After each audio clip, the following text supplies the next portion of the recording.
Και πού να πας και πού να έρθεις και πού να επιστρέψεις, πούνε τα ξένα μακρινά κι είναι τα δικά μας ξένα,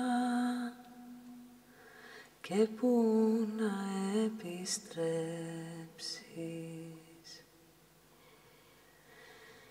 Μικρή βαλίτσα και βάρια, γεμάτη πέτρα κι ήλιο, είναι το εμπρός ανήλιαγο κι είναι σκληρό το πίσω, και πού να σ' ακουμπήσω.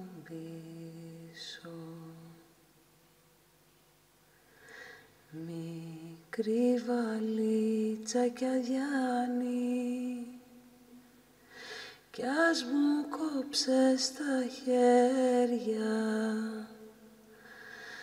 δεν βρίσκω τόπο να σταθώ, μα τόνο να σ' αφήσω, λίγο να σε κρατήσω.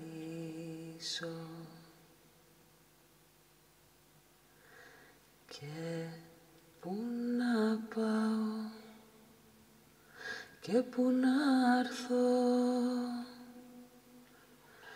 και πού να επιστρέψω,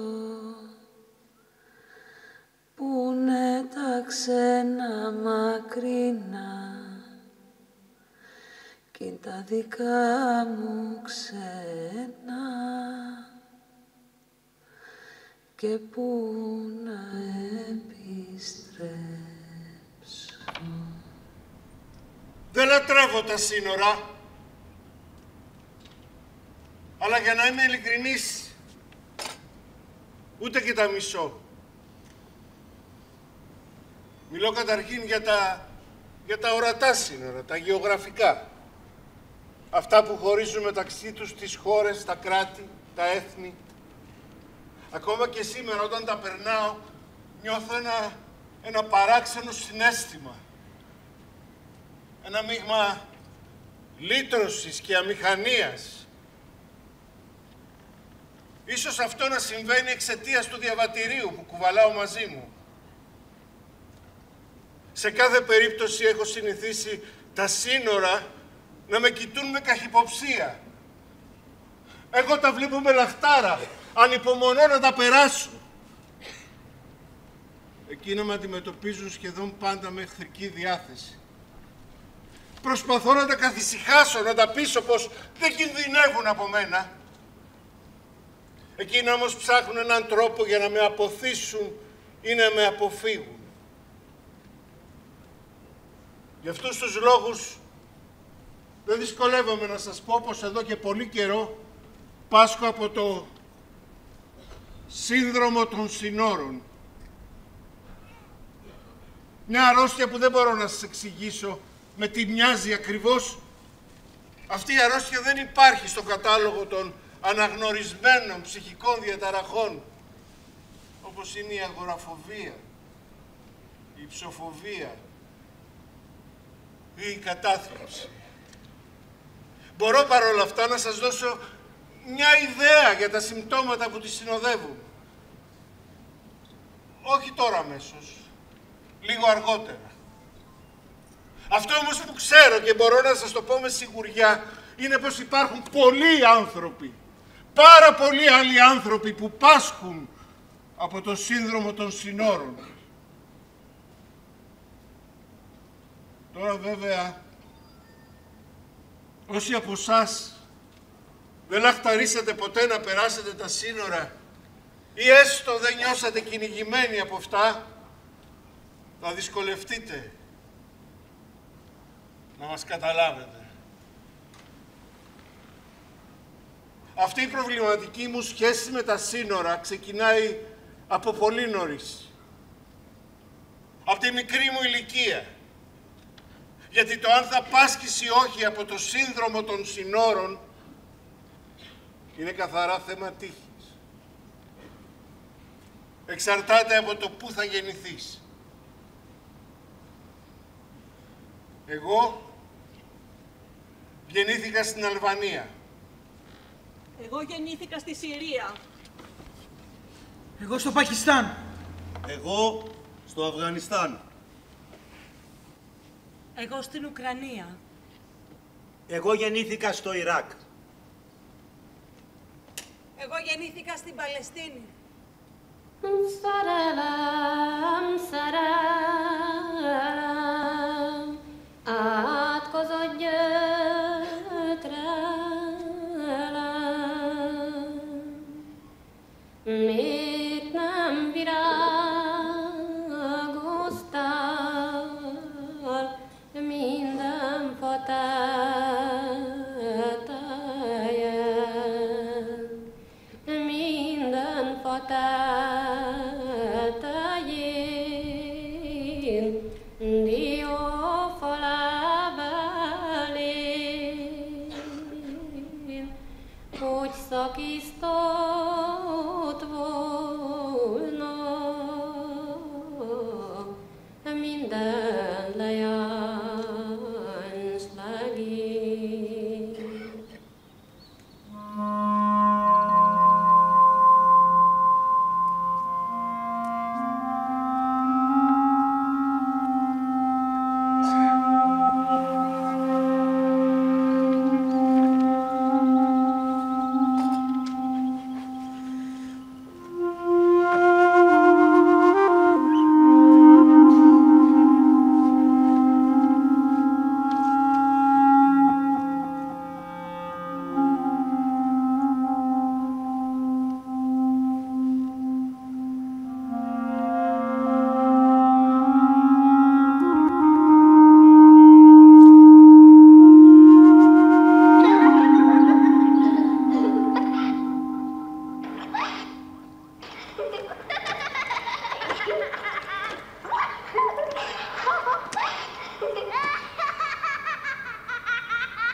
βέβαια εσείς,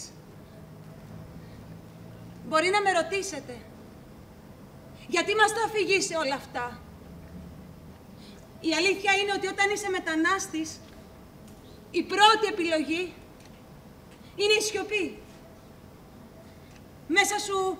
Μέσα σου κατοικούν ο φόβος, η επιφυλακτικότητα, η βία της φυγής, η αγωνία της πρώτης επαφής με την άγνωστη χώρα, το αίσθημα του απρόσκλητου, η νοσταλγία της πατρίδας, η ενοχή και η οργή.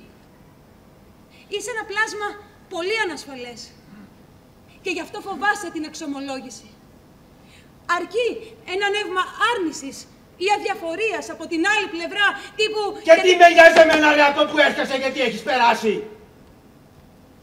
Και νιώθεις γελίος, απροστάτευτος, παραμορφωμένος. Γι' αυτό προτιμάς να μην ρισκάρεις και επιλέγεις τη μοναξιά. Άλλωστε, σιγά σιγά πείθεσαι πως η μαρτυρία σου δεν αφορά κανέναν.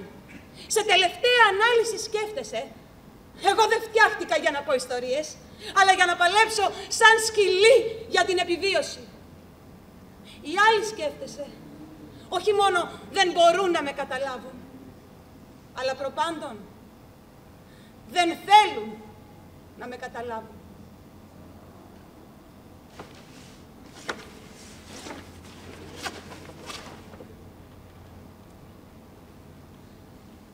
Υπάρχει όμως και η δεύτερη επιλογή. Η επιλογή του ρίσκου. Της απογύμνωσης, της εξομολόγησης. Να αφηγηθείς τη ζωή σου, την επώδυνη ζωή σου, προσδοκώντας οι άλλοι να σε καταλάβουν. Εσένα και μέσα από σένα όλους όσους δεν ξέρουν, δεν μπορούν ή δεν τολμούν να μιλήσουν και θάβουν τις αφηγήσεις μέσα τους.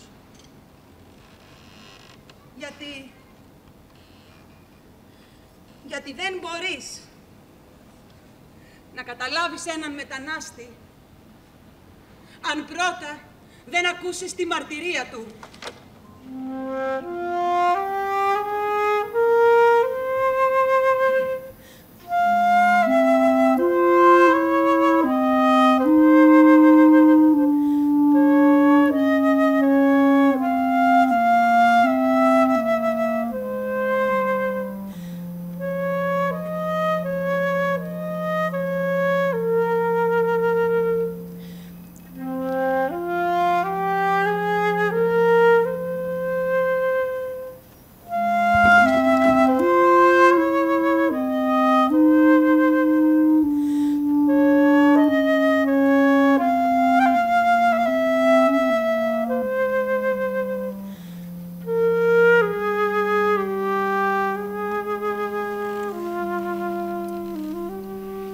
Μετανάστης σημαίνει πολλά πράγματα. Αλλά προπάντων δουλειά. Οποιαδήποτε δουλειά. Η πρώτη γενιά των μεταναστών είναι η γενιά της Λάτζας. Είναι εκείνη που τρώει όλη τη σαβούρα της ξενιτιάς. Όλη την άρνηση. Όλη την περιφρόνηση. Όλο το φόβο. Είναι η γενιά της Λάτζας, γιατί για αυτήν όλες οι δουλειές είναι καλές. Αρκεί το στομάχι να γεμίζει και να μένει και τίποτα στην άκρη.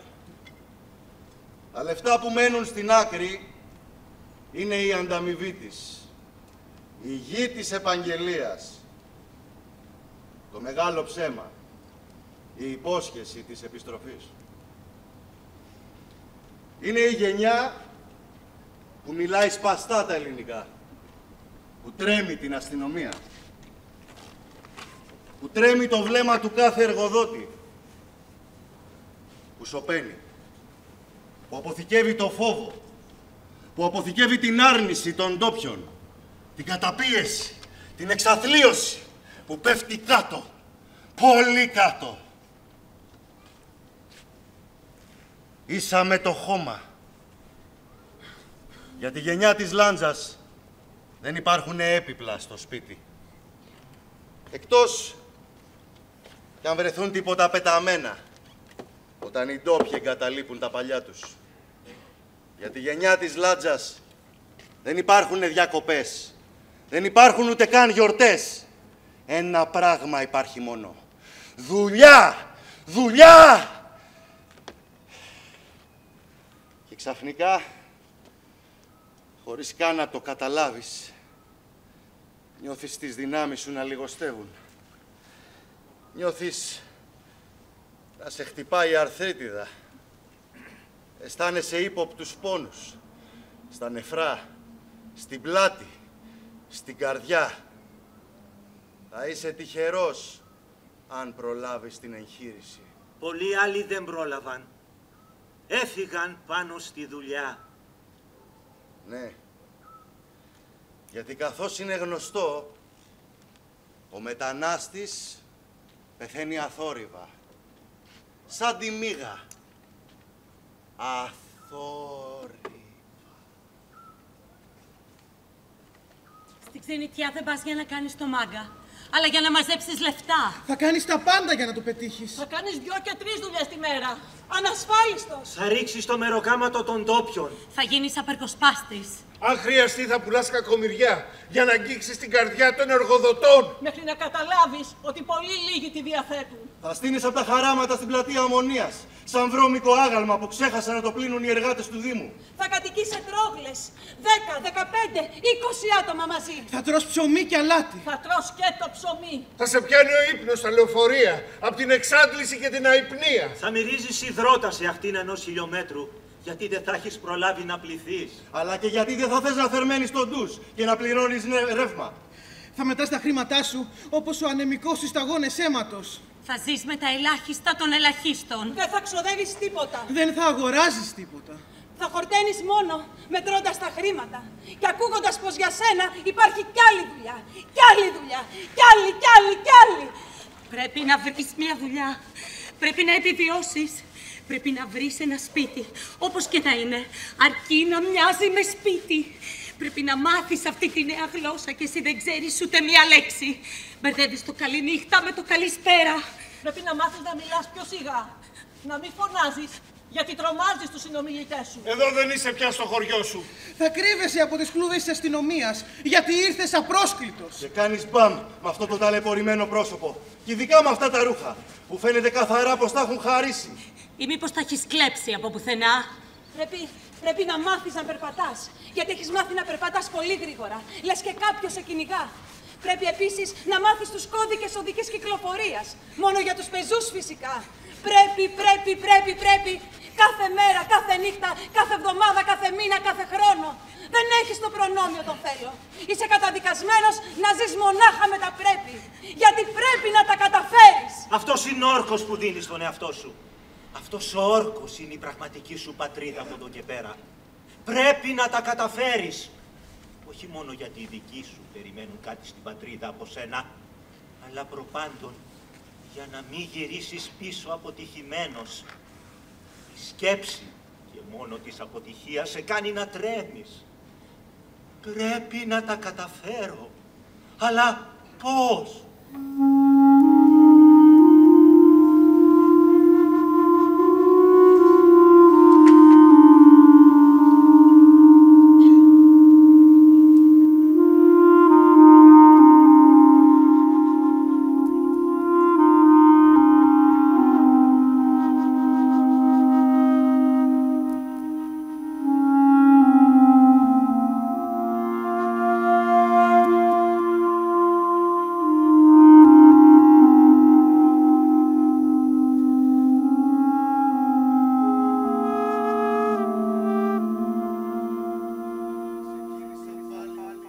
Διαδρομή με τα πόδια, γιατί πρέπει να τα καταφέρω.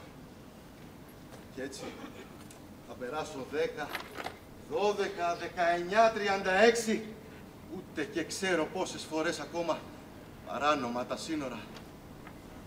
Ο δρόμος έχει πολλές παγίδες. Το καλοκαίρι έχει και πολλούς στρατιώτες που φυλάνε τα μονοπάτια και συλλαμβάνουν τους παράνομους. Έχει όμως και πολλούς ληστές που καραδοκούν οπλισμένοι και εξαφρίζουν ό,τι έχει και δεν έχει ο λαθρομετανάστης. Όποιος αρνείται να αδειάσει τις τσέπες του, τρώει το ξύλο της αρκούδας. Το χειμώνα βέβαια έχει λίγους στρατιώτες και ακόμη λιγότερους ληστές. Αλλά τότε, όσοι περνάμε τα σύνορα παράνομα, παίζουμε τη ζωή μας κορώνα γράμματα με το χιόνι και τους λύκους.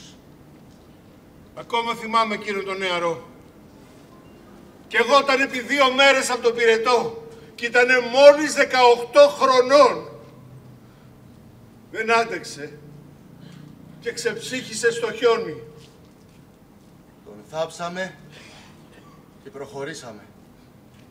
Δεν μπορούσαμε να κάνουμε και κάτι άλλο εκεί ανάμεσα στα βουνά. Κινδυνεύσαμε κι εμείς να πνιγούμε στο χιόνι. Πέσαμε σε μια φοβερή χιονοθύελλα και ο καθένας πάλευε για τη δική του επιβίωση. Περπατούσαμε σαν υπνοβάτες για μέρες και νύχτες ολόκληρες, προσπαθώντας να μην πέσουμε κάτω, γιατί αυτό θα ήταν το τέλος μας. Μας έθαβε το χιόνι ζωντανούς. Αυτόν που ξεψύχησε στο χιόνι τον έλεγαν Έντι. Ήταν η πρώτη φορά που περνούσε τα σύνορα. Τον κουβαλούσαμε μαζί με έναν άλλο στους ώμους για σχεδόν μια μέρα και μια νύχτα και του λέγαμε «Υπομονή! Υπομονή! Υπομονή! Θα τα καταφέρουμε!» Το χιόνι έφτανε μέχρι τη μέση και εκείνος παρακαλούσε το Θεό να μας βρει μια στρατιωτική περίπολος. Αλλά όταν τους θες τους στρατιώτες δεν εμφανίζονται. Ο Έντι, λίγες ώρες πρωτού ξεψυχήσει στα χέρια μας παρακάλεσε να ειδοποιήσουμε την κοπέλα του. Να της πούμε πως τη ζητά συγγνώμη που δεν τα κατάφερε. Είχα αραβωνιαστεί πριν από 2 εβδομάδες και της είχε υποσχεθεί πως θα την έφερνε στην Ελλάδα μόλις έβρισκε σπίτι και δουλειά. Ο Έντι δεν βρήκε ποτέ σπίτι και δουλειά στην Ελλάδα. Έμεινε εκεί, στη μέση της διαδρομής. Εκεί, πάνω στα σύνορα.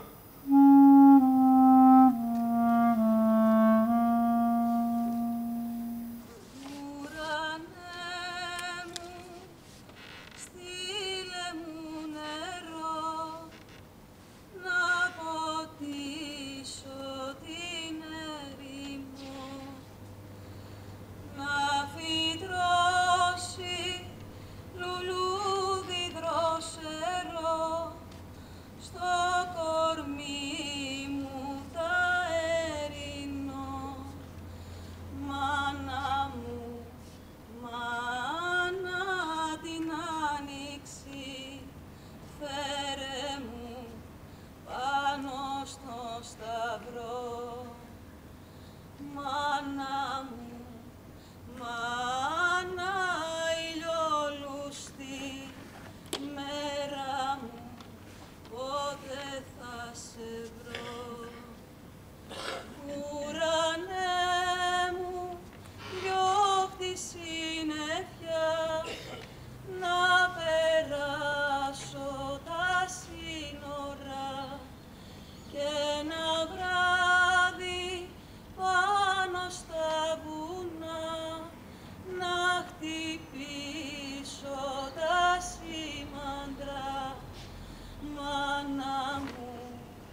Είναι ένα όν περιτριγυρισμένο από σύνορα. Τα συμβατικά σύνορα, τα ορατά. Αυτά που χωρίζουν τις χώρες μεταξύ τους. Υπάρχουν όμως και χιλιάδες άλλα, αόρατα σύνορα, που τον καρτερούν κάθε στιγμή. Σχεδόν σε κάθε του βήμα, σχεδόν σε κάθε του κίνηση, σε κάθε του φιλοδοξία ή επιθυμία. Η γλώσσα. Να, για παράδειγμα, το πρώτο όρατο σύνορο. Ποιος μετανάστης δεν έχει αισθανθεί αυτή την αρχική συγκίνηση που μοιάζει κάπως με τον πρώτο έρωτα, όταν καταλαβαίνει ότι προφέρει τις πρώτες προτάσεις αυτής της ξένης γλώσσας, που μέχρι χθες έμοιαζε με σπυροκόπημα ή με θόρυβο ραπτομηχανής. Και τότε προσπαθείς να κλέψεις τονισμούς και σπάνιες εκφράσεις, ειδικά εκείνες που θα σε κάνουν, νομίζεις ότι θα σε κάνουν να καταργήσεις τη διαφορά σου από τους ντόπιους. Ρε παιδί μου! Ρε παιδί μου! Όχι ρε γαμότο! Όχι ρε γαμότο! Είναι μούφα. Είναι μούφα! Μου τη δίνεις. Μου τη δίνεις! Χριστός και Παναγία. Χριστός και Παναγία! Έλεος πια! Έλεος πια! Μαλάκα. Προσπαθείς τότε όλα αυτά να τα πεις όσο γίνεται πιο original. Να φαίνεσαι όσο γίνεται περισσότερο ντόπιος. Να τους πεις δε πως μια στιγμή κάποτε θα γίνεις κι εσύ ένας από αυτούς.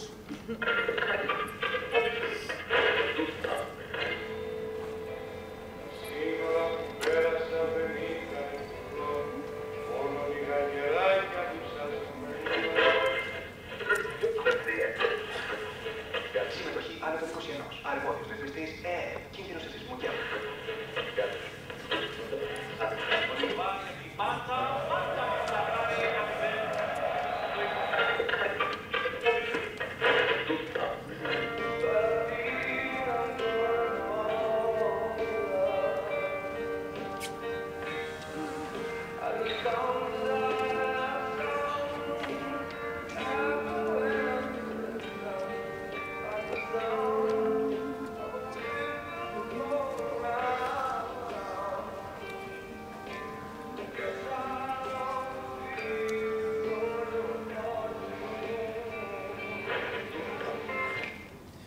Αν ήμουν τουρίστας, τα σπαστά ελληνικά μου θα ηχούσανε πολύ χαριτωμένα.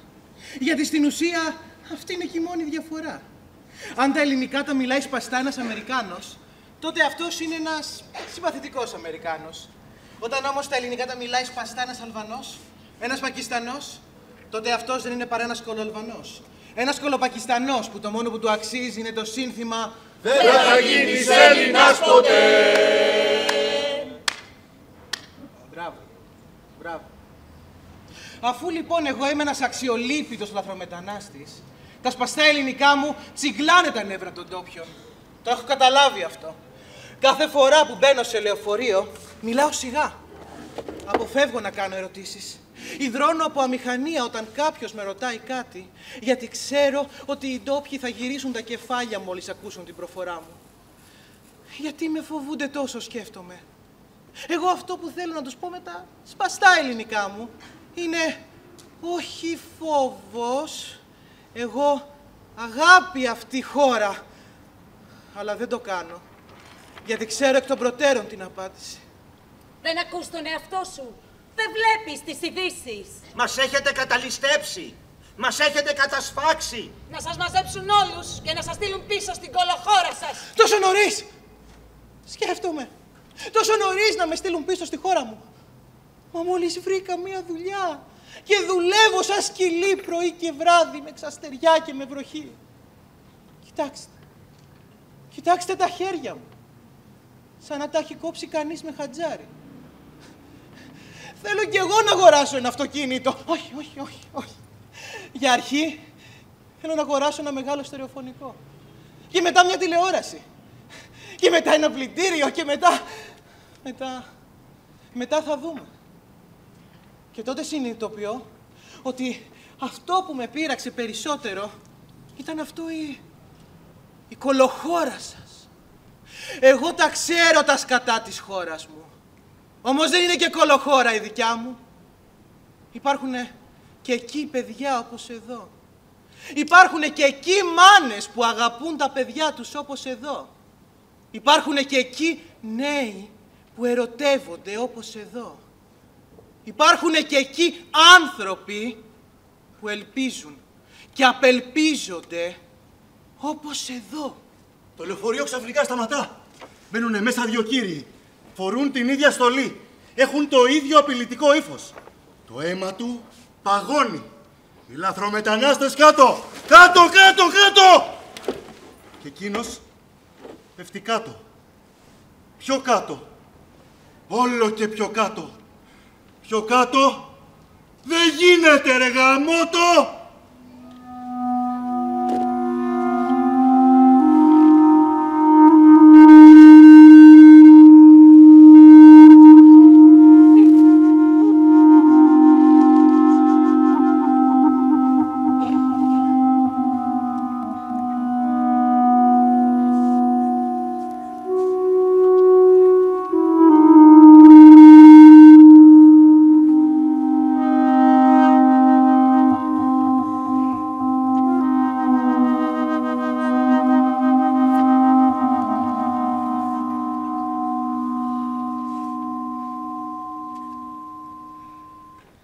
Αναχαΐφου, εγώ φοβάμαι. Ο Αγιάκρα, αυτός διαβάζει. Νάχνου νοχέμπου, εμείς αγαπάμε. Όσο περισσότερο κατέχω τη γλώσσα, τόσο περισσότερο μου φαίνεται πως τα κατάφερα. Αυτό ήταν, λέω μέσα μου με ενθουσιασμό. Οι ντόπιοι αρχίζουν να με ρωτούν, πώς το έμαθες τόσο γρήγορα? Και εγώ αισθάνομαι το βλέμμα τους να με ακουμπά, ίσως για πρώτη φορά, με κάποιο θαυμασμό. Ή μήπως έτσι μου φάνηκε. Πιστεύω πως τώρα ο δρόμος είναι ανοιχτός, να μπω κι εγώ στο δικό τους κόσμο. Βρε, ακόμα και το αφεντικό μου, σαν να μου μιλά αλλιώς. Μόνο που όταν έρχεται το τέλος της εβδομάδος και πρέπει να με πληρώσει, τότε θυμάται ξανά πως είμαι ξένη. Κι έτσι η απόσταση ανάμεσα στον ντόπιο και στον ξένο επανέρχεται. Και με το πέρασμα των ημερών, των εβδομάδων, των μηνών, αντιλαμβάνομαι πως μονάχα η γλώσσα δεν φτάνει. Δεν σταματούν άλλωστε ποτέ να μου το υπενθυμίζουν σε αυτή την καινούργια γλώσσα που κατέκτησα, πως είμαι ξένη. Στα δελτία ειδήσεων, στα γραφεία ευρέσεως εργασίας, στα γραφεία αδειών παραμονής. Όταν ψάχνω να νοικιάσω ένα διαμέρισμα και μου λένε απαγορεύονται αλλοδαπή και κατοικίδια.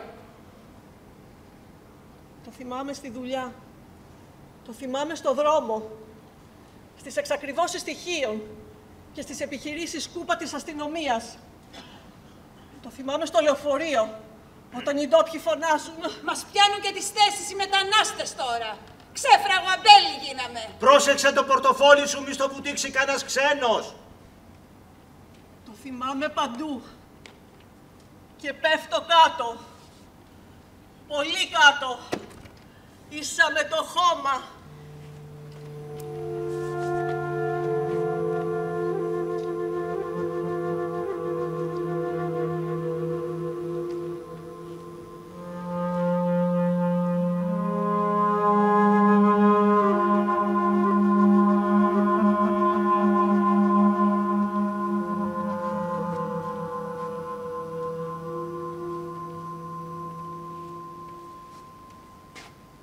Γιώργος,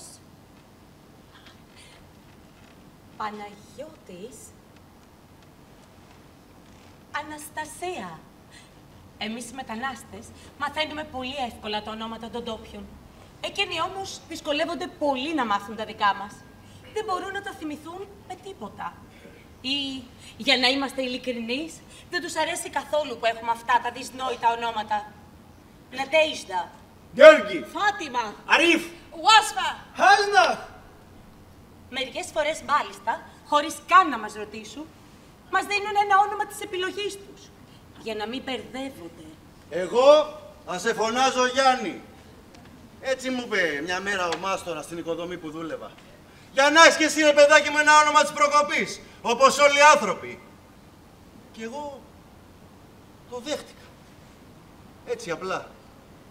Όπως αποδέχεται κανείς τη μοίρα του. Γιατί θέλω πάση θυσία να κερδίσω τη συμπάθεια των ντόπιων. Και το ξέρω ότι τα ξενικά ονόματα ακούγονται ωραία μόνο όταν τα φέρουν τουρίστες. Αλλά εγώ δεν είμαι τουρίστας. Είμαι μετανάστης. Και ο μετανάστης είναι ένας οικέτης. Σε τελική ανάλυση όμως, λέω στον εαυτό μου, αυτές είναι οι συνήθειες του τόπου εδώ. Και εγώ πρέπει να προσαρμοστώ. Γιατί αν δεν προσαρμοστώ, δεν θα τα καταφέρω ποτέ. Και τότε θυμάμαι τον αρχικό μου όρκο. Πρέπει να τα καταφέρω. Πρέπει.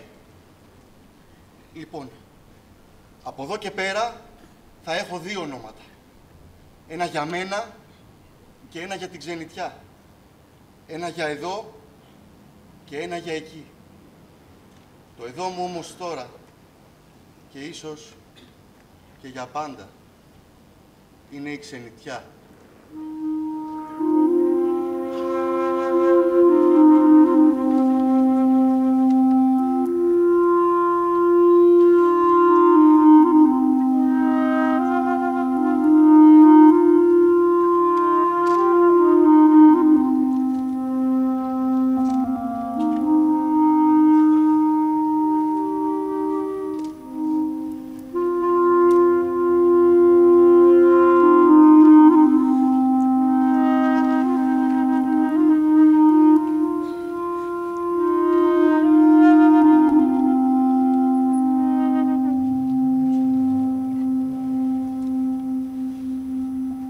Μία από τις αμαρτίες μας, ξέρετε ποια είναι? Ποια? Ότι θυμίζουμε στους ντόπιους το παρελθόντα εαυτό τους. Αυτοί τα είχαν θάψει όλα αυτά στα άδυτα της λύθης. Την ταπείνωση της ξενιτιάς, το κουρασμένο βάδισμα, τη μυρωδιά του σκόρδου, του υδρότα, το φόβο της πείνας, της φτώχειας. Ναι, εκείνο το ανυπόφορο βρωμοξένε. Το Τρεχίγερ Ausländer στη Γερμανία. Το Σαλερά στη Γαλλία. Το Dirty Greek στην Αμερική. Το Schwarzkalar στη Σουηδία. Και άλλα πολλά. Και ερχόμαστε λοιπόν ξαφνικά στις ζωές τους και τους θυμίζουμε μια παλιά φωτογραφία του Λέων Παντότη, τραβηγμένη πριν από 100 χρόνια και βάλε. Αλήθεια, ποιος είναι αυτός? Είμαι ο Λέων Παντότη. Λεωνίδας Παντότης. Σίγουρα εσείς δεν έχετε ακουστά.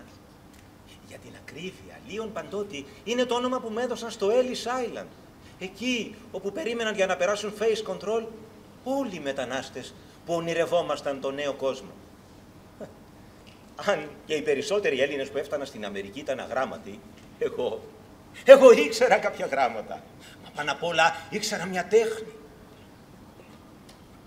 Έβγαζα φωτογραφίες. Έμαθα γρήγορα αγγλικά και άνοιξα ένα φωτογραφείο στο Σαν Φρανσίσκο, όπου φωτογράφιζα Έλληνες και Αμερικανούς από το 1914 έως το 1922. Φωτογραφίες παιδιών, μανάδων, εργατών, φτωχών και προχωμένων, εργένιδων ή νιόπαντρων. Φωτογραφίες κοριτσιών που παντρεύονταν με προξενιό τους άντρες τους. Ήταν οι νύφες που παράγγελαν στην πατρίδα τους οι Έλληνες μετανάστες, γιατί οι ντόπιες γυναίκες στην Αμερική ήταν συνήθως απλησίαστες. Σε μια από αυτές τις φωτογραφίες θυμάμαι, η νύφη τέντωσε το δεξί της πόδι, προσπαθώντας να δείξει τον άζη της και να μεταδώσει την αίσθηση της άνετης ζωής που την περίμενε εκεί.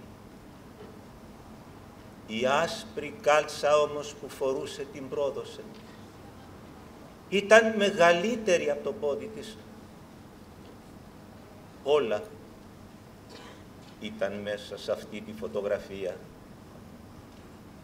Το όνειρο, η προσποίηση, η σκληρή πραγματικότητα, η κωμωδία, η ξενιτιά, ήταν όλα αυτά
άκουσε.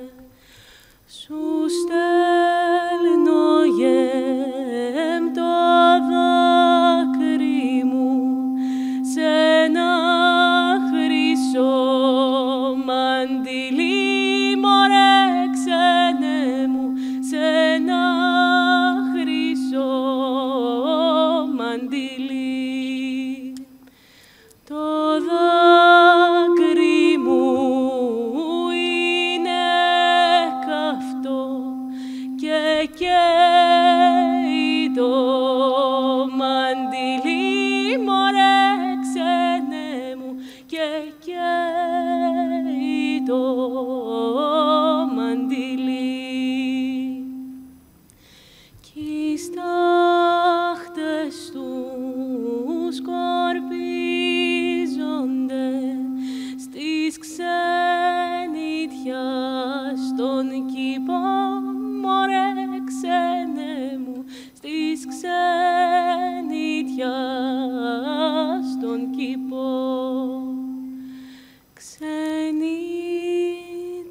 με ένα μου πουλιά και παραπονεμένα. Γι' αυτό σας λέω, η ξενιτιά κάνει κύκλους.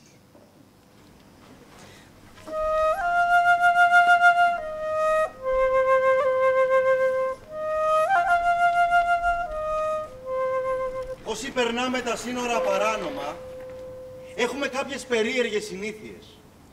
Μία από αυτές είναι ότι γελάμε πολύ. Ίσως είναι η παρουσία του θανάτου, αλλά και ο φόβος του που προκαλούν το γέλιο. Σαν να θέλουμε να τον καλοπιάσουμε το θάνατο, να τον ξεγελάσουμε. Γιατί το γέλιο των ανθρώπων των συνόρων είναι μια άψογη μεταμφίεση. Γελώντας, είναι σαν να λέμε στο θάνατο, εμείς αποκλείεται να είμαστε πελάτες σου. Αφού το βλέπεις κι εσύ ο ίδιος ότι γελάμε, δεν σε σκεφτόμαστε καθόλου. Εμείς αγαπάμε τη ζωή. Θέλουμε να ζήσουμε, να επιζήσουμε. Πήγαινε λοιπόν αλλού να ψάξεις την πελατεία σου, όχι σε εμάς. Κάθε φορά λοιπόν που κάνουμε τη διαδρομή, προσπαθώντας να φτάσουμε στα σύνορα, λέμε πολλά ανέκδοτα. Εκείνος λέει πάντα την ίδια ιστορία. Την ιστορία του σούπερ μάρκετ, που κάνει ακόμα και το πιο κατσούφι να γελάσει. Έλα, σήκωσε. Καλά, όμως θέλω βοήθεια. Ελάτε. Έλα, πες τη μας. Θα στη πω. Ήταν η πρώτη φορά που πήγαινα σούπερ μάρκετ. Τέτοια πράγματα στη χώρα μου δεν υπήρχαν. Μέχρι τότε έτρωγα μόνο σουβλάκια. Μέχρι που τα συχάθηκε η ψυχή μου. Ήτανε απόγευμα, θυμάμαι. Μόλις είχα σχολάσει από τη δουλειά και είχα πάρει και τον πρώτο μου μισθό. Όταν έφτασα έξω από το σούπερ μάρκετ, είχα δει πως ανοιγόκλεινε η πόρτα. Αλλά μόλις δοκίμασα να μπω, η πόρτα δεν άνοιγε. Δοκίμασα 2 φορές. Τίποτα. Έκανα τότε 10 βήματα πίσω και άρχισα να βλέπω τους άλλους πως έμπαιναν. Για εκείνους η πόρτα μπήκε κανονικά, χωρίς κανένα πρόβλημα. Δοκίμασα να πάω με γρήγορα βήματα. Τίποτα! Είχα γίνει κόκκινος από την τροπή και το θυμό μου. Τότε είδα έναν κύριο με γυρισμένη την πλάτη προς την πόρτα καθώς έμπαινε. Το δοκίμασα κι αυτό. Πήγα με γυρισμένη την πλάτη, να έτσι. Μα πώς είναι δυνατόν αυτοί να μπαινοβγαίνουν χωρίς κανένα πρόβλημα, ενώ εγώ να μην μπορώ. Μήπως δεν ανοίγει στους ξένους η πόρτα, σκέφτηκα. Και τότε αποφάσισα να κάνω το πιο απλό.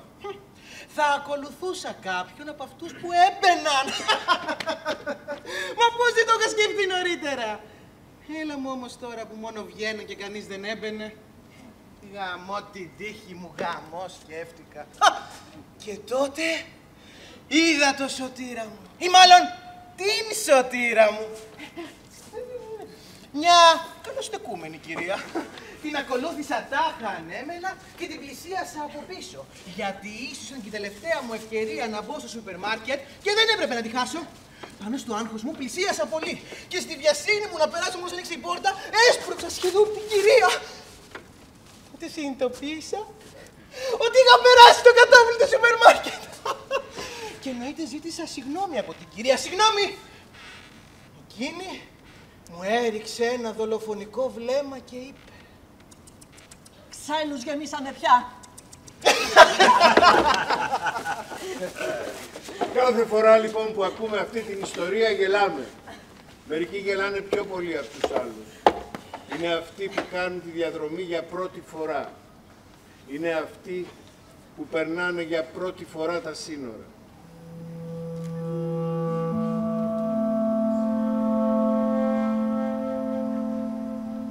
Τα σύνορα όμως δεν τα περνάμε όλοι με τον ίδιο τρόπο. Η εξουσία των συνόρων θυμίζει στον καθέναν μας τη διαφορετική του προέλευση, τη διαφορετική του τάξη, το διαφορετικό χρώμα της επιδερμίδας και κυρίως το διαφορετικό φύλο.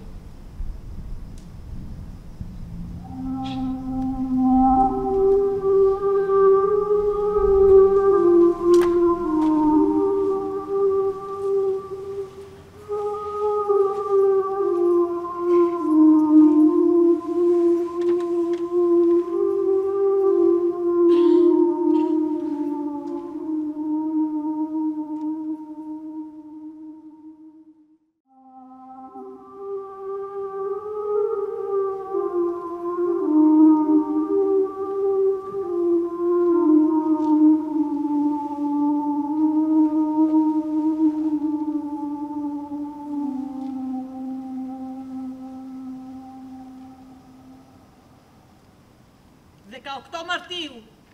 Εκείνη τη μέρα έφυγε. Ήταν μόλις 17 χρονών. Όλοι φεύγανε. Κανένα κορίτσι όμως μέχρι εκείνη την ημέρα. Ήταν η πρώτη. Οι άνθρωποι έτρεχαν να ξεφύγουν από την κόλαση. Λένε πως η κόλαση είναι μία. Αλλά στην πραγματικότητα ο κάθε άνθρωπος έχει τη δική του κόλαση. Εκείνη ήθελε να ξεφύγει από τη δική της κόλαση. Να ξεφύγει από εκείνον. Τον πατέρα της. Από τότε που θυμόταν τον εαυτό της, ήθελε να ξεφύγει. Να φύγει μακριά από τις φωνές του, από το μισητό του βλέμμα, από τα ουρλιαχτά της μάνας της, που της τύχιοναν ακόμα και στον ύπνο της. Μόλις άκουγε το απειλητικό του χτύπημα στην πόρτα, ήξερε τι θα επακολουθούσε. Κάθε φορά η ίδια σκηνή. Κάθε φορά οι ίδιες μέθοδοι. Μουσική. Άνοιγε το ραδιόφωνο πολύ δυνατά, για να μην αρκουστούν τα ουρλιαχτά της. Μόνο τότε ακουγόταν μουσική στο σπίτι τους. Τη χτυπούσε μανιωδώς στο κεφάλι, με γροθιές, μέχρι που κοκκίνιζαν τα χέρια του. Ύστερα έβγαζε τη ζώνη από τη μέση του και τη χτυπούσε σε όλο της το σώμα, μέχρι που η σάρκα ράγιζε και έβγαζε αίμα. Και πάντα η ίδια ερώτηση που συνόδευε το κάθε χτύπημα. Δεν τρέπεσαι! Δεν τρέπεσαι! Τελικά, οι άνθρωποι αντέχουν τον πόνο, την εξαθλίωση, ακόμα και την ταπείνωση, εάν πιστούν πως δεν υπάρχει διέξοδος. Το ίδιο και εκείνη. Είχε πιστεί ότι έτσι θα ήταν η ζωή της από εδώ και στο εξής. Ένα πράγμα μόνο τη βοηθούσε να στέκεται όρθια. Το όνειρό της. Ηθοποιός. Ηθοποιός! Ναι, αυτό ήθελε να γίνει. Ίσως επειδή από τότε που θυμόταν τον εαυτό της, ήθελε να ζήσει τη ζωή των άλλων και όχι τη δική της.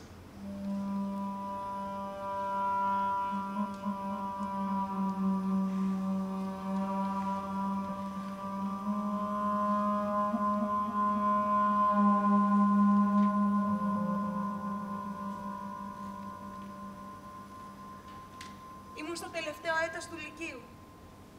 Στο σχολείο υπήρχε μια θεατρική ομάδα, στην οποία συμμετείχα κι εγώ, κρυφά από εκείνον. Μια μέρα όμως, ο πατέρας μου το έμαθε.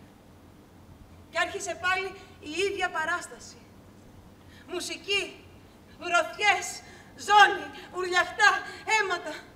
Και αυτή τη φορά άλλες λέξεις που συνόδευαν το κάθε χτύπημα. Ηθοποιός! Μόνο πάνω από το τόμα μου! πάνω από το τόμα μου.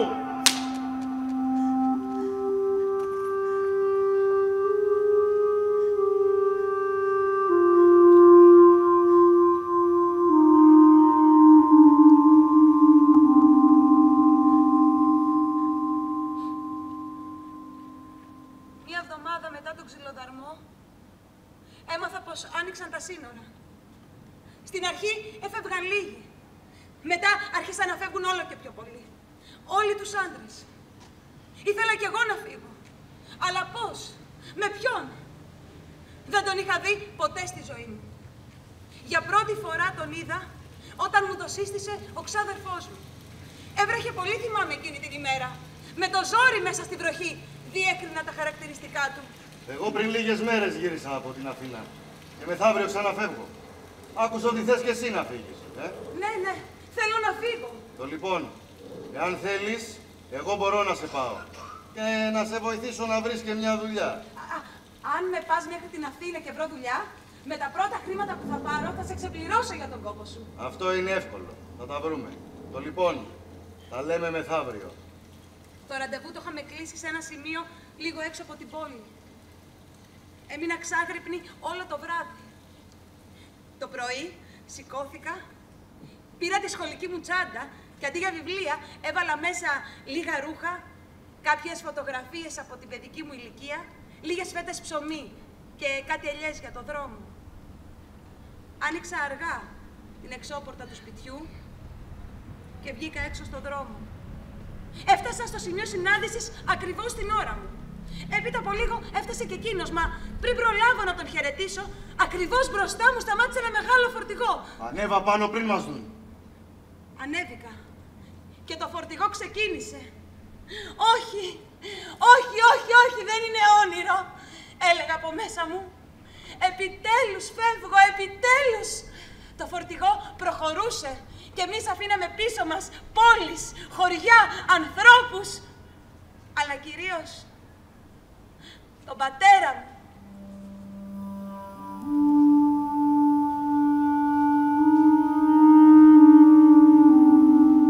Κάποια στιγμή, στη μέση της διαδρομής, εκείνος ήρθε και κάθισε κοντά μου και με απειλητικό ύφος μου είπε: Σε βλέπω σκεπτική. Άκου να σου πω. Αν μετάνιωσες που ήρθες μαζί μου, καταλαβαίνω πως είναι αργά για να γυρίσεις πίσω.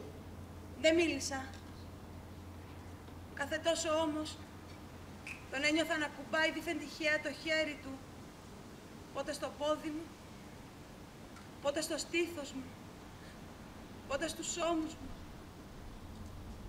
Είχα μουδιάσει ολόκληρη.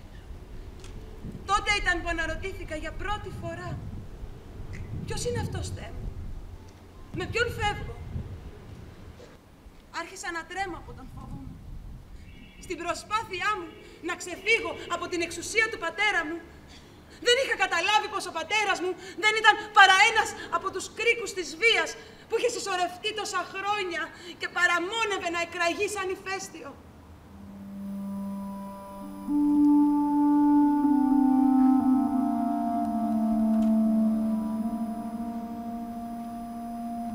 Έπειτα από πολλές ώρες, φτάσαμε έξω από ένα χωριό κοντά στα σύνορα. Έξω είχε νυχτώσει. Το φορτηγό σταμάτησε. Και εμείς τα διανυκτερεύαμε εκεί. Τα σύνορα απήχαν μόλις 2 ώρες από τα σύνορα. Αλλά η καλύτερη ώρα, όπως μας είπε ο οδηγός, για να τα περάσουμε, ήταν το ξημέρωμα. Πρέπει να περάσετε όταν αλλάζουν οι βάρδιες. Γιατί τότε δεν υπάρχουν φύλακες. Κατέβηκα από το φορτηγό. Ήθελα να ξεμουδιάσω λίγο. Έξω ήταν βαθύ σκοτάδι. Δεν έβλεπες σχεδόν τίποτα. Άρχισα να περπατάω. Να απομακρύνομαι από τους άλλους. Κάποια στιγμή στάθηκα σε ένα σημείο και κοίταξα τα σπίτια του χωριού. Σίγουρα όλοι θα κοιμόντουσαν εκείνη την ώρα. Αν έτρεχα ως εκεί να ζητήσω βοήθεια, σκέφτηκα. Και ξαφνικά ένιωσα ένα χέρι να μ' αρπάζει με δύναμη από τα μαλλιά και να μου χώνει το κεφάλι μου στο χώμα. Τάνα, Πήγες να ξεφύγεις, παλιό πουτάνα. Τι νομίζεις ρε ότι είσαι, που μου το παίζεις κι αθώα. Μια πουτάνα είσαι. Αλλιώς δεν θα ερχόσουν μαζί μου. Με μια βίαιη κίνηση μου έσκησε το φόρεμα. Άρχισα να φωνάζω βοήθεια, να προσπαθώ να ξεφύγω, να τον χτυπάω με δύναμη όπου έβρισκα. Αλλά εκείνος ήταν πολύ πιο δυνατός από εμένα. Με το ένα χέρι με γροθοκοπούσε και με το άλλο μου κρατούσε το στόμα μου κλειστό. Δεν μπορούσα να αναπνεύσω, αλλά συνέχισα να τον χτυπάω όπου έβρισκα. Το χέρι του όμως ήταν κολλημένο στο στόμα μου. Η ανάσα μου σιγά σιγά τελείωνε. Έχετε ακούσει που λένε πως λίγο πριν πεθάνεις περνάει μπροστά από τα μάτια σου όλη η ζωή σου. Εγώ το έζησα αυτό εκείνη την ώρα. Είδα όλα όσα είχα ζήσει. Όλα όσα είχα αφήσει πίσω μου. Το κουρασμένο πριν από την ώρα του πρόσωπο της μητέρας μου. Τα μάτια της που δεν ήξερα πως ήταν χωρίς δάκρυα. Το βλέμμα του πατέρα μου. Το απειλητικό του χτύπημα στην πόρτα. Τη μουσική. Τις φωνές, τις γροθιές, τη ζώνη, τα ουρλιαχτά, τα αίματα. Τη φυλακή, την κόλαση. Και εκείνες τις λέξεις. Μετά από κάθε χτύπημα. Ηθοποιός. Δεν τρέπεσαι. Ηθοποιός. Μόνο πάνω από το πτώμα μου. Πάνω από το πτώμα μου.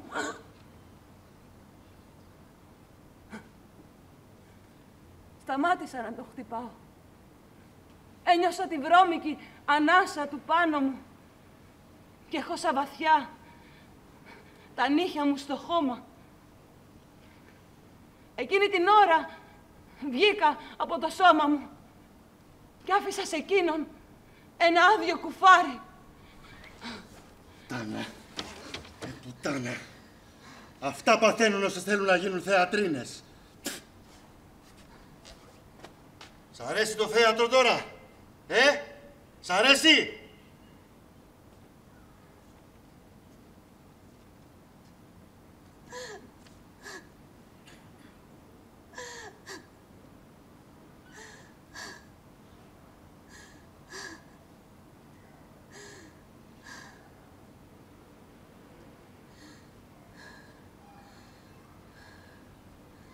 Δεν ξέρω. Έπειτα από πόσο. Γιατί για μένα ο χρόνος είχε σταματήσει. Μάζεψα ό,τι είχε απομείνει από την ψυχή μου και ξαναμπήκα σε εκείνο το άδειο κουφάρι. Στα πόδια μου έτρεχε αίμα. Τα γόνατά μου είχαν ματώσει. Τα χέρια μου πονούσαν. Όλο μου το σώμα πονούσε. Αλλά βρήκα τη δύναμη να σηκωθώ. Τίποτα δεν μπορούσε να με σταματήσει πια. Τα σύνορα τα είχα περάσει ήδη.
Λαθρομετανάστρια. Είναι το παρατσούκλι μου. Είναι το όνομά μου. Είναι η ετικέτα μου. Γιατί ήρθα απρόσκλητη.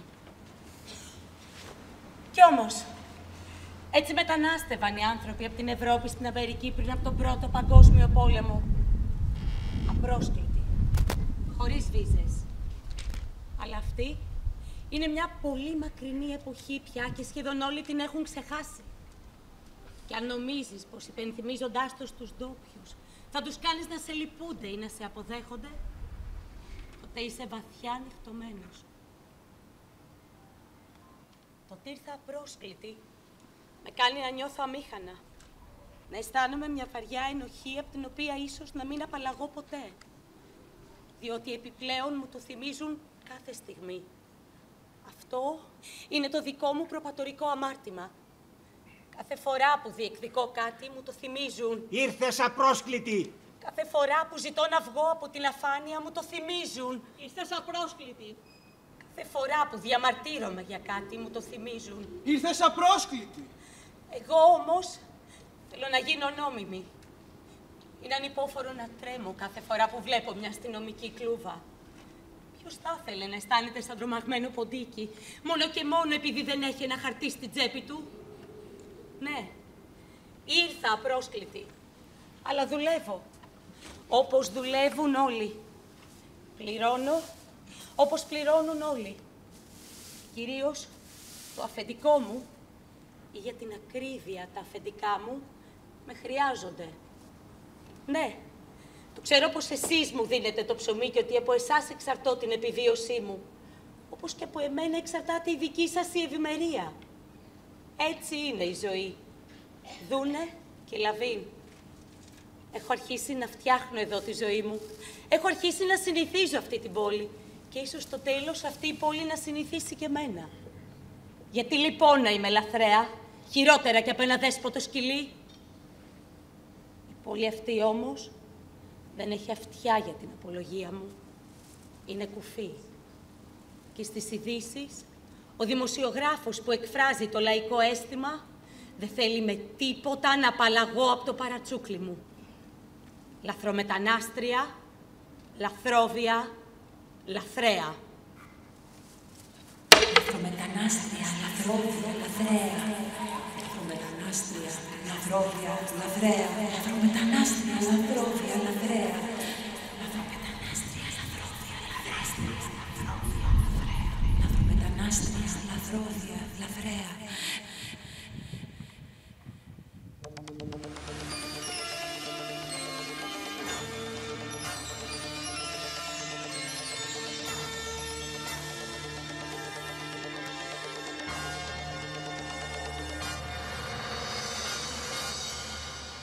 Πέντε λαθρομετανάστες έχασαν τη ζωή τους. Πνίγηκαν τα ξημερώματα στα ανοιχτά της Μυτιλήνης όταν η βάρκα τους ανατράπηκε. Ανάμεσά τους υπήρχαν και 3 μικρά παιδιά. Η είδηση ήταν τελευταία, πριν από το αθλητικό ρεπορτάζ. Οι επιζήσαντες θα στεγαστούν σε κάποιο κέντρο υποδοχής με υποτυπώδεις συνθήκες διαβίωσης και θα ακολουθήσει η συνηθισμένη διαδικασία. Κράτηση, εξακρίβωση στοιχείων, απέλαση. Πιθανότατα οι ίδιοι θα ξανακάνουν το ίδιο ταξίδι, πληρώνοντας ακριβά και παίζοντας ξανά τη ζωή τους κορώνα γράμματα. Δεν φοβούνται πια ούτε την αστυνομία, ούτε το θάνατο, ούτε τις ταπεινώσεις. Και είναι τα χαρτιά τους για να γίνει αδύνατη η εξακρίβωση των στοιχείων τους. Δεν έχουνε πια ταυτότητα. Η χώρα τους είναι η ξενιτιά, η μετανάστευση. Δεν τους φοβίζουν τα βουνά, η έρημος, η άγρια θάλασσα. Δεν τους φοβίζουν οι εικόνες με πνιγμένα παιδάκια, ούτε οι απειλές των συνοριοφυλάκων. Ο ίδιος ο θάνατος δεν τους φοβίζει πια.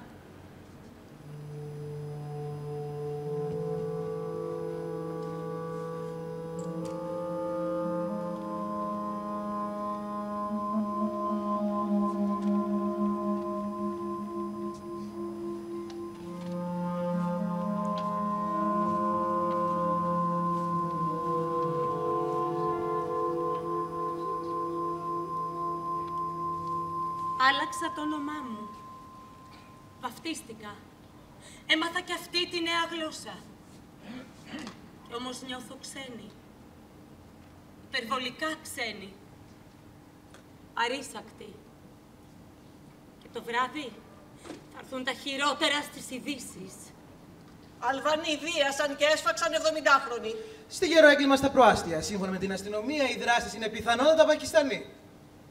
Κουκουλοφόροι, πιθανότατα Αφγανοί, εισέβαλαν σε σπίτι στο Περιστέρι και υπό την απειλή τσεκουριών και μαχαιριών ακινητοποίησαν ζευγάρι ηλικιωμένων και στη συνέχεια τους λίστεψαν. Μα πώς είναι δυνατόν να τους αναγνώρισαν, αφού ήταν κουκουλοφόροι? Ακολουθεί αστυνομικό ρεπορτάζ σχετικά με την εγκληματικότητα των μεταναστών. Οι δημοσιογράφοι, με ύφος πολεμικού ανταποκριτή, απαριθμούν τα εγκλήματα που έχουν διαπράξει αλλοδαποί. Κρατάμε στα χέρια μας μία βόμβα, η οποία έχει ήδη πυροδοτηθεί και είναι έτοιμη να εκραγεί. Λυμαίνονται τους πάντες και τα πάντα. Σκοτώνουν, βιάζουν, ληστεύουν, τρομοκρατούν. Ο κόπος πλέον έχει φτάσει στο χτένι. Επιτέλους διώξτε τους! Αυτό ζητάει ο λαός! Οι μετανάστες είναι μάστιγα για τη χώρα μας. Να φύγουν όσο το δυνατόν ταχύτερα. Λαιλατούν εξοχικά σπίτια, εισβάλλουν σε διαμερίσματα, δολοφονούν για λίγα χρήματα και πρωταγωνιστούν στις περισσότερες ληστείες. Τέλος του ρεπορτάζ. Κάτι δεν πάει καλά, σκέφτομαι. Κάπου το παιχνίδι χαλάει. Γίνεται πολύ πονηρό, πολύ χοντρό.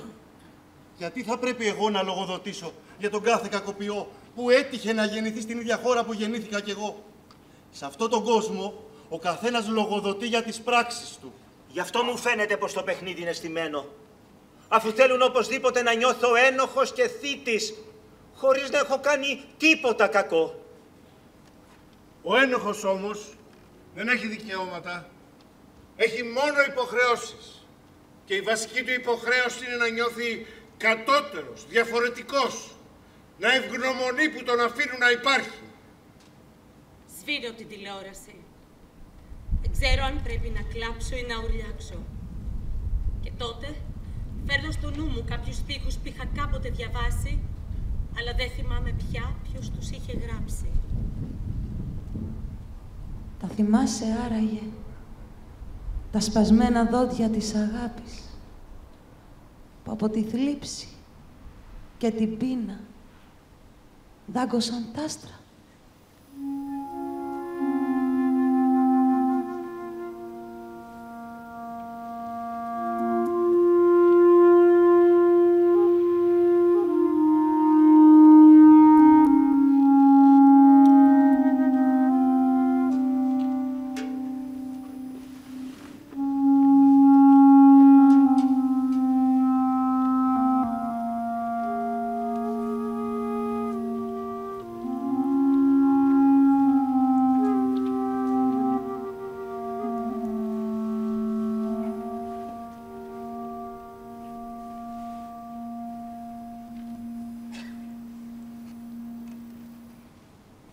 Αν και συνήθως μένουμε εκεί όπου αρχικά μεταναστεύσαμε, στην ουσία παραμένουμε αιώνιοι φυγάδες. Τόσο που σκέφτομαι μήπως όλο αυτό δεν είναι παρά μία ασυνείδητη στρατηγική όλων εμάς που πάσχουμε από το σύνδρομο των συνόρων. Ένα είδος αυτοάμυνας από το φόβο μήπως δεν μας αφήσουν να ριζώσουμε εδώ που ήρθαμε. Πιθανότατα δεν θα πάμε πουθενά. Δεν θα επιστρέψουμε ποτέ και το γνωρίζουμε και οι ίδιοι αυτό. Γιατί πλέον συνειδητοποιούμε ότι είμαστε περισσότερο ξένοι για την παλιά μας πατρίδα παρά για τη νέα. Ο μετανάστης στην πραγματικότητα μοιάζει με ένα δέντρο. Τα κλαδιά του κοιτούν προς τη χώρα από όπου έφυγε. Αλλά οι ρίζες του χώνονται όλο και πιο βαθιά στη χώρα όπου ήρθε. Έλεγα, θα μαζέψω χρήματα και θα επιστρέψω στην πατρίδα μου. Πέρασαν πολλά χρόνια και ακόμη το ίδιο λέω. Έλεγα, θα μεταναστεύσω σε μια άλλη χώρα που θα ζήσω καλύτερα. Και τελικά έμεινα εδώ. Είμαι πάντα ανάμεσα στην αιώνια φυγή και στην αιώνια επιστροφή. Αυτό είναι το παιχνίδι της ξενιτιάς. Ανελαίητο. Είναι η νεύρωση της παραμονής. Τη μια μέρα λέω, Θα επιστρέψω, δεν υποφέρετε πια εδώ στα ξένα. Την άλλη μέρα λέω, θα μείνω λίγο ακόμα. Κι ύστερα, την τρίτη μέρα, θυμάμαι τον αρχικό μου όρκο. Εδώ που ήρθα, πρέπει να τα καταφέρω. Εξάλλου, αυτή η χώρα αρχίζει σιγά σιγά και μ' αρέσει. Υπάρχουν στιγμές που την αγαπάω, χωρίς να καταλαβαίνω πώς συμβαίνει αυτό. Υπάρχουν βέβαια και στιγμές που τις κρατάω κακία. Κάθε φορά που μου θυμίζουν πως είμαι ξένος. Κάθε φορά που μου θυμίζουν πως είμαι άνισος. Κάθε φορά που μου θυμίζουν που δεν μου νοικιάζουν το σπίτι που θέλω. Όμως, εδώ έχω τη δουλειά μου. Εδώ έχω τις φιλίες μου. Και προπαντός, εδώ μεγαλώνει το παιδί μου, το οποίο θεωρεί τον εαυτό του. Τόπιο! Εγώ δεν φοβάμαι μήπως με πληγώσει η προφορά μου. Δεν έχω τέτοια προβλήματα. Γιατί δεν μιλάω σπαστά τα ελληνικά, όπως εσύ. Γελάω μάλιστα με τους επένους ότι μιλάω πολύ καλά τα ελληνικά. Δεν κρύβομαι για να μην φαίνομαι, όπως έκανες εσύ. Δεν υπομένω τις προσβολές, όπως τις υπέμενες εσύ. Εγώ φωνάζω, κραυγάζω. Θέλω να κάνω αισθητή την παρουσία μου. Θέλω να μου δώσουν αυτό που δικαιούμαι. Να με βλέπουν ως ίσο. Να με κρίνουν για αυτό που αξίζω και όχι για την καταγωγή μου. Πατέρα, εγώ δεν είμαι σαν εσένα. Εσύ όταν σε απέκτα, έγλυφες τις πληγές σου σαν δαρμένος σκύλος. Γιατί ήσουν ξένος. Γιατί ένιωθες ξένος. Εγώ όμως δεν νιώθω το ίδιο. Δεν νιώθω ξένος. Γι' αυτό συγγνώμη, αλλά δεν μπορώ να καταλάβω την νοσταλγία σου για την πατρίδα σου. Για μένα είναι μόνο μια τουριστική αναφορά. Ούτε νιώθω τύψεις, ούτε έχω ενοχές, όπως έχεις εσύ που την εγκατέλειψες. Κατάλαβέ με, για μένα δεν υπάρχει άλλη πατρίδα, εκτός από αυτήν εδώ. Και δεν έχω άλλη επιλογή εκτός από το να την αγαπήσω. Γιατί ό,τι έχω να χάσω και ό,τι έχω να κερδίσω, θα το χάσω και θα το κερδίσω εδώ, σε αυτό το μέρος που εσύ με έφερες.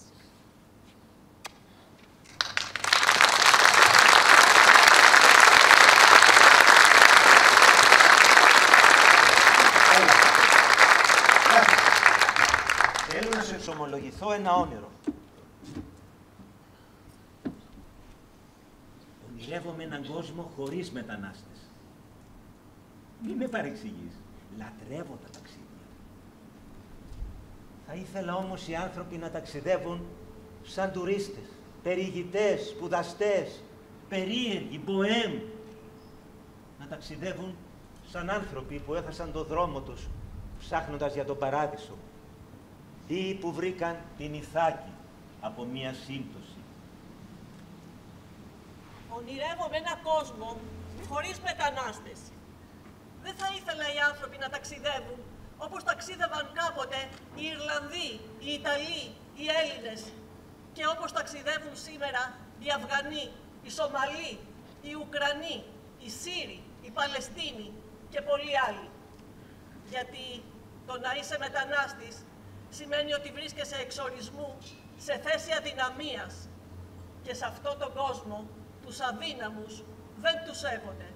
Τους λυπούνται, αλλά δεν τους σέβονται.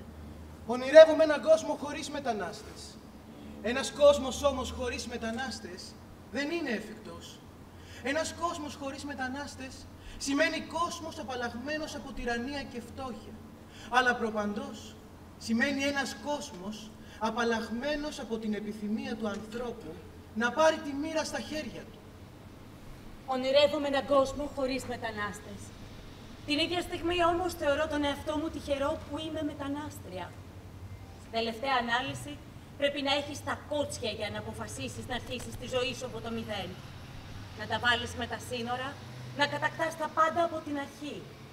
Τη νέα γλώσσα, τα ονόματα των δρόμων, τα ονόματα των ανθρώπων. Να κάνεις αυτή την ξένη πόλη δική σου. Να καταλάβεις ότι η ύψιστη αρετή ενός ανθρώπου δεν έχει να κάνει με το αίμα των προγόνων, αλλά με την ικανότητά του να αλλάζει ο ίδιος. Να μάθεις πως το μυστικό της επιτυχίας είναι απλό, αλλά και δύσκολο. Να μην βαριέσαι που ζεις.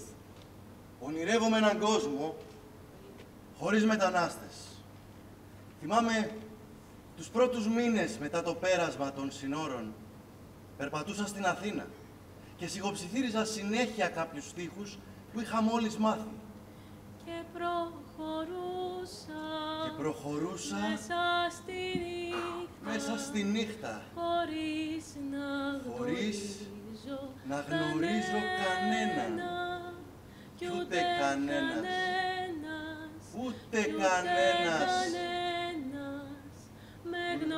κανένας με γνώριζε. Είναι ένα τραγούδι του Μίκη Θοδωράκη.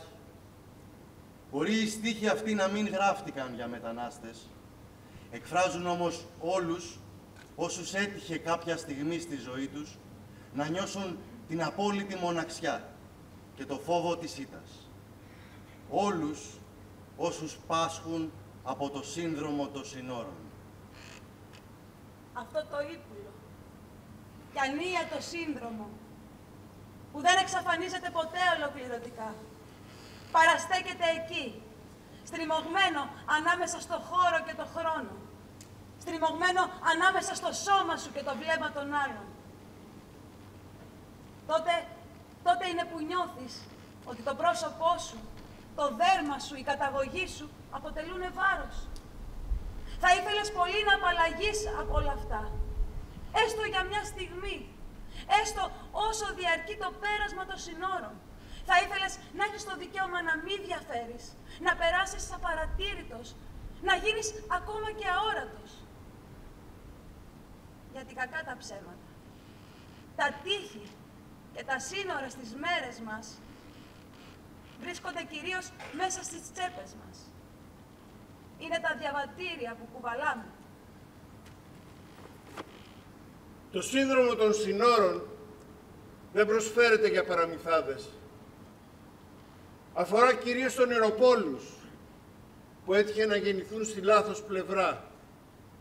Γι' αυτό παραμένουν για πάντα γατζωμένοι στην πραγματικότητα, προσπαθώντας με νύχια και με δόντια να ξεπεράσουν τα σύνορα. Τα ορατά, αλλά και τα αόρατα. Ανεξάρτητα όμως από την πλευρά των συνόρων που βρισκόμαστε, είμαστε όλοι μετανάστες σε αυτόν τον κόσμο.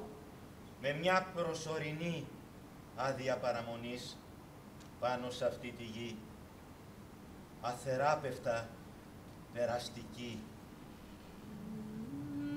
Αστέρι του βοριά θα φέρει ξαστεριά, μαύρη φανή μέσα απ' το φέλαγο πανί, θα γίνει κύμα και φωτιά, να σ' αγκαλιάσω ξενιτιά.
πάρα πολύ που είσαστε σήμερα σε αυτή την παράσταση που ήταν μια από τις δυσκολότερες της ζωής μας.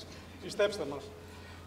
Είναι πολλά πράγματα που θα ήθελα να πω, φοβάμαι θα σας κουράσω. Θέλω πρώτα απ' όλα να ευχαριστήσω όλους αυτούς τους υπέροχους ηθοποιούς που αντέξανε όλους αυτούς τους μήνες κάτω από την καθοδήγηση της Κατερίνας της Καφάκας και της δικής μου.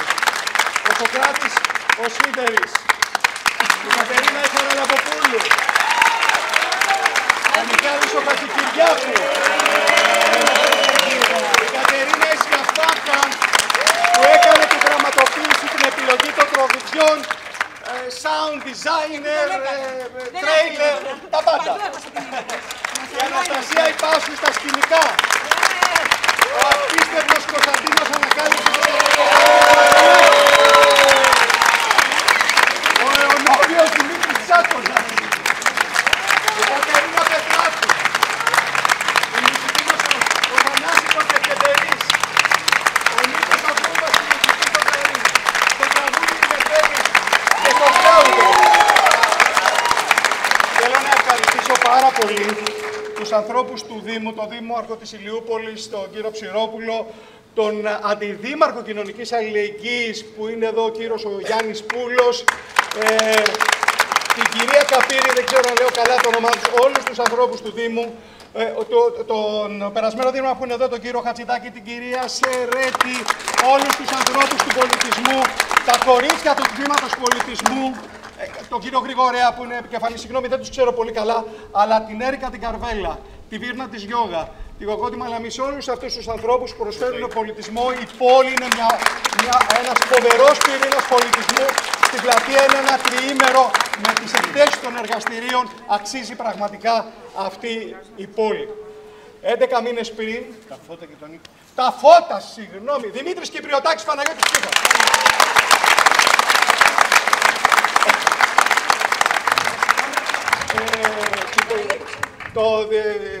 Θα τα πεις αυτά που τα θυμάσαι καλύτερα από μένα. Τους εθελοντές του Ελληνικού Ερυθρού Σταυρού, το Περιφερειακό Τμήμα της Ηλιούπολης, που βρίσκεται πάντα κοντά μας.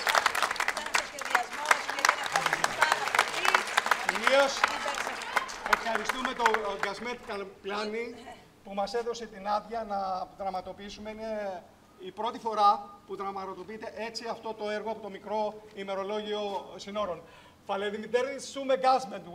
Soon we are going to send you the film in Illinois. Θέλω να ευχαριστήσω πάρα πολύ τις εκδόσεις, επικεντρώνω ένα σωρό κόσμο, αλλά κυρίως θέλω να ευχαριστήσω την Κατερίνα της Σκαφάκα. Με αυτές τις δύο παραστάσεις, το Αλληλέγγυο Θέατρο ολοκληρώνει τον κύκλο του μετά από 14 χρόνια. Είχαμε μια ιδέα πριν από 11 μήνες, στο παλιό θέατρο της Επιδαύρου, να συζητήσουμε και να συνεργαστούμε. Είναι μια πολύ έμπειρη ηθοποιός, πάνω από 18-20 χρόνια στο θέατρο, όμως κρύβει μέσα της πάρα πολλά πράγματα στη σκηνοθεσία. Είναι το μέλλον, ό,τι είδατε ανήκει σε ένα πάρα πολύ μεγάλο βαθμό, εξέλιξε την ιδέα, όμως το συναίσθημα, το χρώμα, η αγάπη, η μεθοδικότητα και κυρίως η εναισθήνεση είναι της Κατερίνας Σκαφάκη.